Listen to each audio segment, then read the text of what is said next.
بسم اللہ الرحمن الرحیم۔ ابھی 3-4 دنوں سے میرے سامنے انسٹاگرام پہ کچھ ویڈیوز آ رہی ہیں، 2 آدمیوں کی ویڈیوز ہیں کہ جس پر یہ بتایا جا رہا ہے کہ عورتیں جو سمٹ کر نماز پڑھتی ہیں وہ بالکل غلط نماز پڑھتی ہیں، اور وہ اس حدیث کی دلیل دیتے ہیں کہ رسول اللہ صلی اللہ علیہ وآلہ وسلم نے فرمایا کہ جس طریقے سے میں نے نماز پڑھی ہے تم بھی ویسے ہی نماز پڑھو۔ وہ اس حدیث کی دلیل پیش کرتے ہیں، ٹھیک ہے۔ اور جس انسان کی میں بات کر رہی ہوں جو انسٹاگرام پہ بیٹھ کر وہ یہ بہت اچھے سے دلیل پیش کرتے ہوئے کہہ رہے ہیں کہ بھائی جو عورتیں سمٹ کر نماز پڑھی وہ بالکل غلط نماز پڑھی، ان کو بھی مردوں کی طرح نماز پڑھنی چاہیے، تو دیکھو مجھے ان کو کوئی جواب نہیں دینا، مجھے کسی کے ساتھ کوئی ڈیبیٹ نہیں کرنی۔ میری ویڈیو بنانے کا مقصد صرف یہ ہے کہ اس ویڈیو کے نیچے ان خواتین کے کومنٹس تھے کہ جس میں وہ یہ کہہ رہی ہیں کہ ہم تو کنفیوز ہو گئے ہیں کیونکہ ہم تو سالوں سے سمٹ کر نماز پڑھ رہے ہیں، اور آپ یہ حدیث پیش کر رہے ہو کہ ہمیں سمٹ کر نماز نہیں پڑھنا ہے، جبکہ یہ بتایا نہیں گیا حدیث میں کہ سمٹ کر نماز نہیں پڑھنا خواتین کو، یہ اس چیز سے منع نہیں کیا گیا، بس یہ فرمایا ہے رسول اللہ صلی اللہ علیہ وسلم نے کہ جیسے میں نے نماز پڑھی ہے ویسے ہی تم بھی نماز پڑھو، ٹھیک ہے۔ اس حدیث کا ریفرنس دے رہے ہیں اور خواتین کنفیوز ہو گئی، مجھے صرف اور صرف ان خواتین کا کنفیوژن دور کرنا ہے اور میں دلیل پیش کر کے ہی دوں گی، ٹھیک ہے۔ پہلی بات تو یہ ہے کہ میں یہاں پر کوئی انفلوئنسر نہیں ہوں، اللہ تعالیٰ نے مجھے ایک عالمہ کا لیبل دیا ہے جو کہ میں نے اپنے مدارس سے اللہ تعالیٰ نے مجھے دلوایا۔ میں نے 4 سال کا جب میں نے عالمہ کا کورس کیا اس وقت وہاں پر 4 سال کے عالمہ کے کورس میں وفاق کی ڈگری ملتی تھی، ٹھیک ہے، یعنی کہ بورڈ کے ایگزام ہوتے تھے اور وفاق کی حکومت کی طرف سے آپ کو ڈگری ملتی تھی جو کہ الحمدللہ مجھے ملی ہے، ٹھیک ہے۔ پہلی بات تو یہ ہو گئی کہ اللہ تعالیٰ نے، میں یہاں پہ کوئی انفلوئنسر یا انسٹاگرام کی ایک انفلوئنسر بیٹھ کر یہاں پہ میں کوئی بات نہیں کر رہی ہوں، میں نے جو اپنے استادوں سے سیکھا ہے میں وہی آگے پیش کروں گی، اور ہم سب کے استاد سب سے بڑے تو اللہ کے رسول صلی اللہ علیہ وسلم، ان کے بعد صحابی، اسلاف، اور پھر جو ہمارے آئمہ، چاروں آئمہ گزرے ہیں، امام ابو حنیفہ رحمۃ اللہ، امام شافعی رحمۃ اللہ، امام مالک رحمۃ اللہ، اور امام احمد بن حنبل رحمۃ اللہ، ان چاروں کا کیا قول ہے، کیا فتویٰ ہے، کیا آپ یہ بات جانتے ہو؟ نہیں جانتے، میں بتاتی ہوں۔ دیکھو ان چاروں کا اس چیز پر اتفاق ہے کہ عورتیں سمٹ کر نماز پڑھیں گی، امت کا اس پر اجماع ہے، بات سمجھ میں آ گئی ہے کہ عورتیں سمٹ کر نماز پڑھیں گی، مردوں کی طرح نماز نہیں پڑھیں گی، ٹھیک ہے۔ اب یہ کہتے ہیں کہ بھائی اگر آپ عورتوں کی طرح نماز پڑھتے ہو تو آپ نے اللہ کے رسول کی حکم عدولی کی، نہیں، بالکل بھی نہیں، اللہ کے رسول کی حکم عدولی ہم نے بالکل نہیں کی ہے، کیونکہ ہم بالکل ویسے ہی نماز پڑھ رہے ہیں جیسے اللہ کے رسول صلی اللہ علیہ وآلہ وسلم نماز پڑھتے تھے، لیکن صرف اور صرف ہم نے اس حدیث کو مد نظر رکھا ہے، کیونکہ دیکھو جو چاروں آئمہ گزرے ہیں انہوں نے اپنی پوری کی پوری زندگی وقف کر دی، اپنا اٹھنا بیٹھنا جاگنا سونا کھانا پینا، اپنی نیندیں تک حرام کر دی، فاقے کیے، لیکن صرف اور صرف اپنی زندگی ان کتاب کو دی جو اللہ کے رسول صلی اللہ علیہ وسلم نے ہمیں دی، یعنی کہ قرآن مجید اور حدیث مبارکہ، ٹھیک ہے۔ ان میں اپنی زندگی وقف کر دی، اپنی زندگی پوری لگا دی، اور پھر جو نتیجے نکلے، جو اتفاق ہوا چاروں آئمہ کا، وہ ہمارے سامنے فتویٰ پیش کیا، ٹھیک ہے۔ وہ ہمارے استاد ہیں، ہم نے ان لوگوں سے سیکھا ہے، کتابیں پڑھتے ہیں نا، جب ہم ان کی کتابوں سے سیکھتے ہیں نا تو ہمارے آٹومیٹکلی استاد بن جاتے ہیں، بات سمجھ میں آ رہی ہے۔ تو ہم کیا اپنے استادوں پر انگلی اٹھائیں کہ بھائی انہوں نے جو فتوے دیے تھے نہ نہ نہ نہ وہ غلط تھے، کیونکہ انہوں نے جو اپنی زندگی جوخم میں ڈالی، جو اپنی زندگی پوری وقف کی کتابوں کے پیچھے، ہم اس کو مد نظر نہیں رکھیں گے، ہم وہ مد نظر رکھیں گے جو ابھی سامنے ہماری حدیث آ رہی ہے نا، بس اس کو پیش کر دیا اور لوگوں کے سامنے رکھ دیا اور لوگوں کو گمراہ کر دیا۔ ایسے نہیں ہوتا ہے، ایسا بالکل نہیں ہوتا ہے، کیونکہ انہوں نے بہت زیادہ ریسرچ کی ہے کتابوں پہ، کتابیں رسول اللہ صلی اللہ علیہ وسلم کی کتاب یعنی کہ حدیث مبارکہ اور اللہ کی کتاب یعنی کہ قرآن مجید، سب کو کمبائنڈ کر کے ان پر ریسرچ کر کے اس کے بعد کوئی نتیجہ نکلا، اور نتیجہ یہی تھا کہ عورتوں کو سمٹ کر نماز پڑھنی چاہیے، ٹھیک ہے۔ اب پہلی بات یہ آتی ہے جو میں دلیل رکھنا چاہتی ہوں، وہ یہ ہے کہ حدیث میں آتا ہے رسول اللہ صلی اللہ علیہ وآلہ وسلم نے فرمایا کہ عورتوں کی نماز مسجد سے زیادہ افضل کہاں ہے؟ گھر پہ، کیونکہ دیکھو اللہ تعالیٰ کی سب سے زیادہ پسندیدہ جگہ کیا ہے؟ مسجد ہے، और सबसे ज्यादा नापसंद जगह क्या है? बाजार है। बात समझ आ गई? सबसे ज्यादा नापसंद जगह बाजार है। तो मस्जिद में नमाज पढ़ना अफजल है, फर्ज है, वाजिब है। अगर जो मर्द मस्जिद करीब होने के बावजूद भी घर में नमाज पढ़ रहा है कि भाई नहीं तरावी हो रही है तो इशा भी पढ़ लेते क्योंकि जमात तो खड़ी है, नहीं, ये गलत है। अगर आपकी मस्जिद करीब है तो आपको मस्जिद में जाके पहले इशा के फर्ज अदा करने पड़ेंगे, ये वाजिब है। फिर आपको आके घर में जो जमात खड़ी हो रही है तरावी की, वो आपने स्टार्ट करनी पड़ेगी, वो आपने पढ़नी पड़ेगी, ठीक है। इसमें कोई मसला नहीं है कि आपने घर में अगर जमात तरावी की कर ली, लेकिन मस्जिद जाना जरूरी है। क्यों? क्योंकि मस्जिद में नमाज पढ़ना अफजल है, वाजिब है। इसी तरीके से औरतों का घर में नमाज पढ़ना मस्जिद से ज्यादा अफजल है, रसूलुल्लाह सल्लल्लाहु अलैहि वसल्लम ने फरमाया। और कौन से घर में? घर के सहन में अफजल है। फिर फरमाया कि घर के सहन से ज्यादा अफजल घर के दालान में नमाज पढ़ना है औरतों का, और दालान से ज्यादा घर के अंदर कमरे में नमाज पढ़ना ज्यादा अफजल है। और उस कमरे में भी, उस कमरे से भी ज्यादा अफजल कौन सी जगह हो गई?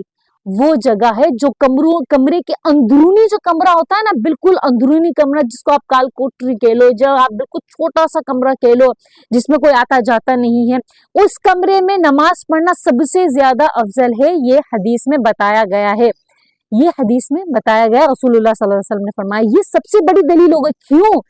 क्योंकि इसमें हया की अक्कासी करता है, इसमें हया बताता है कि इसमें औरतों की हया झलकनी चाहिए। क्यों? क्यों? क्योंकि औरत पूरी की पूरी सतर है। मर्द का सतर क्या है? नाफ से लेकर पांव के घुटनों तक मर्द का सतर है, लेकिन औरत का सतर क्या है? बाल, सर के बाल से लेके पांव के नाखून तक औरत पूरी की पूरी सतर है, पूरी की पूरी सतर, उसको पूरा का पूरा पर्दा करना पड़ेगा, वो पूरी की पूरी सतर है। बात समझ में आ गई मेरी? तो इसी में औरत का हया झलकना चाहिए। क्यों? क्योंकि अल्लाह ताला फरमाते कि जो शख्स हया ना करे फिर वो जो चाहे करे, जो शख्स हया ना करे फिर वो जो चाहे करे। तो देखो, जो चाहे करे का क्या मतलब है? यानी अगर आप जो नेकी भी करते हो ना, करो, अल्लाह को इससे कोई सरोकार नहीं है। अगर आप हया नहीं करते हो तो अल्लाह को इससे कोई सरोकार नहीं है। आपको हया करना बहुत जरूरी है। अगर आप हया नहीं करते, अगर आप हया का लिहाज नहीं रखते, हया का ख्याल नहीं करते, तो आप फिर जो चाहे करो।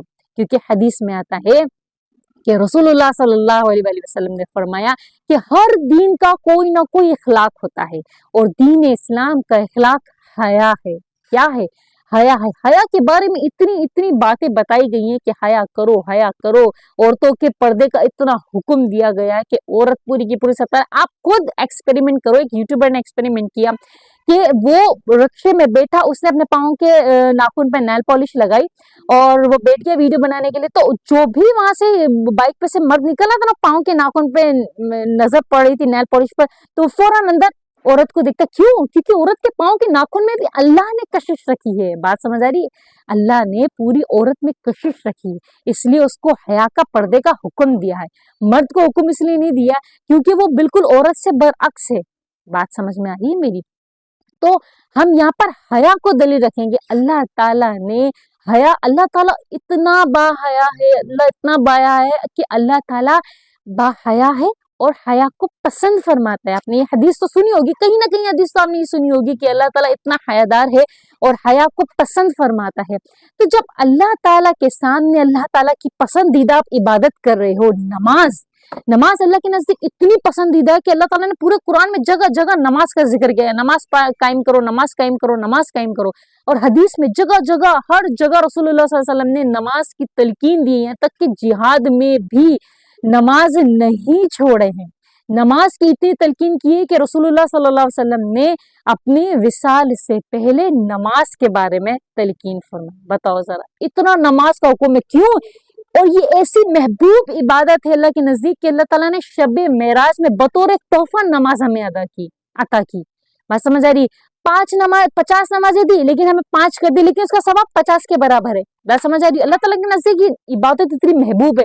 तो इस इबादत में अगर औरत हया का लिहाज नहीं रखती, क्योंकि देखो औरत को अल्लाह ताला ने बनाया ही बाहया है। क्या बनाया? अल्लाह ताला ने औरत को बनाया ही बाहया है, शर्मो लिहाज वाला, पर्दे करने वाला। अगर वो अल्लाह की महबूब तरीन नमाज में ही वो हया का ख्याल नहीं करेगी तो उसकी नमाज कैसे कबूल होगी? आप कोई भी नेकी करो, हया के साथ नहीं करोगे, आप कोई भी नेकी करोगे, तो क्या आपकी वो नेकी कबूल होगी? क्योंकि अल्लाह ताला ने फरमाया कि जो शख्स हया ना करे फिर वो जो चाहे करे। बात समझ में आ रही है मेरी? और मेरी सबसे पर्सनल जो दलील मैं रखना चाहूंगी वो एक ये दलील है कि जब मैं पार्क जाती हूँ तो मैं असर की नमाज पढ़ के पार्क जाती हूँ, ताकि मुझे वहां पे असर मेरी निकल ना जाए, मुझे मगरिब मिल जाए और इसी स्नाह में हम लोग वापस घर आ जाए। तो वापस घर आने से पहले पहले मेरी मगरिब ना निकल जाए, तो इसलिए मुझे पार्क में नमाज पढ़ना जरूरी होता है मेरा, ठीक है। तो वजू करके जाती हूँ। जब मैं पार्क में अजान होने पे जब मैं नमाज के लिए खड़ी होती हूँ तो मैं पूरे पर्दे में होती हूँ, अबाई में होती हूँ, ढीला ढाला अबाया होता है, लेकिन फिर भी जब मैं रुकू में जाती हूँ, मैं रुकू मर्दों की तरह अपने सीरीन भार वाजे करके या अपनी बेक को वाजे करके रुकू नहीं करती। बहुत ज्यादा बैंड नहीं होती मर्दों की तरह, हल्का बैंड होती हूँ, लेकिन उसके बावजूद भी मुझे इतनी शर्म आती है, इतना लिहाज, इतनी हया आती है कि मुझसे रुकू नहीं हो पाता। मैं रुकू करती हूँ, फिर जब मैं सजदे में जाती हूँ मुझे इतनी हया आती है, इतनी शर्म आती है कि कोई किसी शख्स की मेरे बेक पर नजर ना पड़ जाए। मुझे इस चीज का खौफ सताता है, मुझे इतनी हया आती है कि बस मेरा दिल चाहता है कि वो जमीन फटे और मैं अंदर दफन हो जाऊं, जल्दी से मेरा सजदा मुकम्मल हो जाए। जैसे तैसे मैं बड़ी मुश्किल से वो 3 फर्ज अदा करती हूँ, कि जिसमें मैं मर्दों की तरह सजदा नहीं करती, कूले ऊपर करके, सीरीन ऊपर करके वो सजदा मैं नहीं करती कि मेरे कूले, मेरी बेक वाजे हो।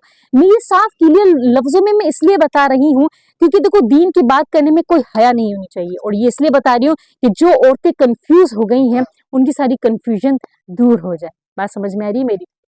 तो इसी वजह से कि जब मैं ये नमाज पढ़ती हूँ तो मुझे कितनी हया आती है बाहर, क्योंकि मर्द ना सही अगर किसी औरत की भी निगाह पड़ के तो मुझे हया आती है। जब मुझे इतनी हया आ रही है तो अल्लाह तो इतना बाहया है, तो अल्लाह ताला को कितनी हया आती होगी। और मेरे बिल्कुल बराबर में एक खातून, वो नमाज पढ़ रही माशाल्लाह, सेहतमंद खातून, और वो नमाज मर्दों की तरह अदा कर रही थी और बिल्कुल अपने बेक को सजदे में ऐसे लेकर गई कि वो उनके कूल्हे बिल्कुल वाजे हो रहे थे। एक सेहतमंद खातून के सीरीन, उनके हिप्स इतने वाजे हो रहे कि जिस पे नजर पड़ते ही मुझे हया आ गई, मैंने अपना मुंह मोड़ लिया। तो ऐसी इबादत कैसे कबूल जिसको देखकर हया आए? आय हाय हाय, इबादत तो ऐसी होनी चाहिए कि जिसको देखकर इंसान का दिल लर्जे और दिल करे कि मैं भी ऐसी इबादत करूं, मैं भी ऐसा सजदा करूं, मैं भी ऐसी नमाज पढ़ूं। जब मुझे एक इंसान, एक हकीर खातून को उसको देखकर हया आ रही है तो अल्लाह रब्बुल इज्जत को कितनी हया आती होगी। क्योंकि औरत का हया के साथ बहुत बड़ा, बहुत गहरा ताल्लुक है। औरत का सबसे ज्यादा गहरा ताल्लुक है हया का, क्योंकि अल्लाह ताला ने हया और औरत दोनों के एक साथ रखा है। बात समझ में आ रही मेरी? और ये लोग जो है वो एक और दलील रखते हैं कि औरतें जो सिमट का नमाज पढ़ती हैं वो रुकू सुजूद प्रॉपर नहीं करती, क्योंकि हदीस ये लोग पेश कर रहे हैं कि रसूलुल्लाह सल्लल्लाहु अलैहि वसल्लम ने फरमाया कि सबसे बदतरीन चोरी वो है कि जो रुकू और सुजूद में की जाए, यानी कि सजदे और रुकू में जो चोरी की जाती है वो सबसे बदतरीन चोरी है। वो कैसी चोरी होती है? देखो मेरे प्यारे भाई, जिसने भी ये लफ्ज कहे हैं, रसूलुल्लाह सल्लल्लाहु अलैहि वसल्लम की हदीस बिल्कुल 100% सही है, लेकिन आप ये मत समझो कि हम रुकू और सुजूद में चोरी करते हैं। ना ना ना ना, अगर रुकू और सुजूद में हम चोरी करेंगे तो हमारी नमाज किस काम की? रुकू हम प्रॉपर करते हैं, हाँ, लेकिन मर्दों की अक्कासी नहीं करते। मर्दों की छवि हमारे अंदर नहीं आती, हम औरतों की छवि के साथ, औरत की हया के साथ रुकू करती हैं। हल्का सा बैंड होते हैं, लेकिन रुकू की तस्वीर पूरी अदब से, तमीज से पूरी 3 तस्वीर पढ़ते हैं। बल्कि आपको लगता होगा कि सिर्फ सुब्हान रब्बियल अज़ीम, सुब्हान रब्बियल अज़ीम, सुब्हान रब्बियल अज़ीम 3 दफा तस्बीह पढ़ी और खड़ी हो गई, ये रुकू पूरा नहीं हो। ये रुकू पूरा होता है मेरे भाई, रुकू पूरा होता है। ये 3 दफा तस्बीह पढ़ ली, सुब्हान रब्बियल अज़ीम, सुब्हान रब्बियल अज़ीम, सुब्हान रब्बियल अज़ीम, लेकिन हम लोग 5 दफा भी पढ़ते हैं सुब्हान रब्बियल अज़ीम, सुब्हान रब्बियल अज़ीम, उसके बावजूद भी वो पल भर में रुकू हो जाता है। क्यों? क्योंकि वो तस्बीह ही इतनी छोटी है कि सुब्हान रब्बियल अज़ीम है ही तस्बीह इतनी छोटी। आपको लगता है कि हम रुकू सही नहीं करते, नहीं, रुकू हमारा प्रॉपर होता है, लेकिन उसमें औरत की अक्कासी झलकती है, औरत की हया का उनसर झलकता है। इसलिए आपको लगता होगा कि हम रुकू पूरा नहीं करते। रुकू पूरा करना उसी कहते हैं कि जिसमें तस्बीह की चोरी ना की गई हो। तस्बीह की चोरी नहीं होती। तस्बीह की चोरी क्या होती? सुभान अल्लाह, सुभान अल्लाह, सुभान अल्लाह, से पता भी नहीं चला, जो हमारे कंधों पे बैठ के जो हमारे अमाल लिख रहे हैं उनको भी पता नहीं चला कि बस बंदी ने पढ़ा क्या है। तस्बीहात पढ़ी क्या है उनको भी पता नहीं चले, ऐसी तस्बीह नहीं पढ़नी चाहिए, उसको चोरी बोलते हैं।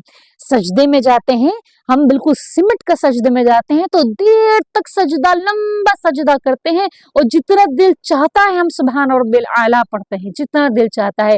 और जब तक हमारा दिल सजदे में लगता है, अल्लाह की याद आती है, इतना लंबा सजदा भी करते हैं, तो सजदे में चोरी तो नहीं, हाँ अलबत्ता सजदे में दिल बड़ा लग जाता है हमारा, तो रुकू और सुजूद में कोई चोरी नहीं होती है।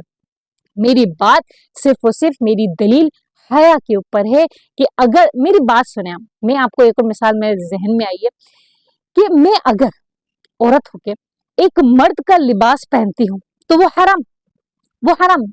मैं औरत होके मर्द का लिबास पहनती हूँ तो हराम, लेकिन मैं नमाज में मर्द की अक्कासी करके उसकी तरह चोड़ी बन के, ठीक है, अपने सीरीन को, कूलों को निकाल कर मैं सजदे में जाती हूँ, उसकी अक्कासी करती हूँ, मतलब मर्द की छवि अपने अंदर लाके मैं इबादत कर रही हूँ, तो वो हराम नहीं है, वो जायज है, वो गलत नहीं है। ऐसे कैसे? हर चीज में इसी तरीके से अगर मर्द की तरह मर्द की छवि अख्तियार करके आप अल्लाह की पसंदीदा इबादत करोगे तो वो जायज नहीं होगी। औरत का सिमट कर नमाज पढ़ना चारों आइमा के नजदीक ये इत्तेफाक है, ये फतवा है कि चारों आइमा के नजदीक औरत सिमट कर नमाज ही पढ़ेगी। आपको अगर मेरी बात अच्छे से समझ में आई हो तो सिर्फ और सिर्फ जहन नशीन ये कर लें कि अल्लाह ताला बाहया है और हया को पसंद फरमाता है, और हमने रसूलुल्लाह सल्लल्लाहु अलैहि वसल्लम की कोई हदीस को झुटलाया नहीं है और ना ही उनकी हुक्मदली की है। जैसे नबी ने नमाज पढ़ी हम भी वैसे ही नमाज पढ़ते हैं, वैसे ही हम रुकू करते हैं, वैसे ही सुजूद करते हैं। आपको मैं बताऊं, इमाम अहमद बिन हम्बल वो यहाँ तक फरमाते हैं कि औरत तो अल्लाह अकबर भी ना कहे कि उसको हाथ उठाना ना पड़े, इतनी हया की पासदारी करी, इतनी शर्म और लिहाज रखा है कि औरत अपने अल्लाह अकबर कहने के लिए भी हाथ ना उठाए कि बस वो अंदर ही हाथ रखे। इतना उन्होंने पर्दे का एहतराम, पर्दे का, औरत को इतनी इज्जत दी है। सबसे बड़ी बात, औरत को इज्जत दी कि औरत अपने आप को सिमट कर नमाज पढ़ेगी। लेकिन हम क्या करते हैं, अल्लाह अकबर कहने के लिए हम हाथ उठाते, मर्द की तरह ऊपर हाथ नहीं उठाते, हम नॉर्मल हाथ उठाते, और इतना हाथ उठाओ कि आपके पर्दा है ना, ये पर्दा आपने चादर ओढ़ी, इसके अंदर हाथ कर लो, अल्लाह अकबर, कि आप जितना हो सके अपने आप को ढक कर, छुप कर, सिमट कर नमाज पढ़ो और अल्लाह के महबूब बन जाओ। बात समझ में आ रही है? अल्लाह ताला को हयादार लोग पसंद है, और जिसमें हया होती है वो दीन की उतनी ही करीब होता है। अल्लाह ताला उसको अपना अपना इल्म नवाजता है, जो शख्स हया की पासदारी करता है। अगर आप हया की पासदारी नहीं करोगे, आप हया के साथ अपनी जिंदगी नहीं गुजारोगे, बेहयाई करोगे, या फिर आप मर्दों की शबीह इख्तियार करके आप नमाज पढ़ते हो और रुकू और सुजूद में अपने बेक को वाज़ेह करते हो, तो यकीन जानो उसमें तो ऐसा लगेगा भाई ये तो मर्द है, तो मर्दाना, और औरत पढ़ रही, मुझे लग रहा है कि वो मर्दाना नमाज पढ़ रही है। अगर आप ऐसा करोगे तो आपकी नमाज अल्लाह आलम, अल्लाह कबूल करता है नहीं करता है, लेकिन जो हमारे उस्तादों ने मुझे सिखाया, हमें बताया, मैं वही आपके सामने पेश कर रही हूँ। और आप खुद भी ये लॉजिक सोचो, बैठ कर आप नमाज पढ़ो और देखो भी कि आपको क्या लगता है, इसमें आपको क्या सही लगता है। उम्मीद करती हूँ आपको मेरी बात अच्छे से समझ में आई होगी। जज़ाकुमुल्लाहु खैरन, अहसन जज़ाए फिद दारैन।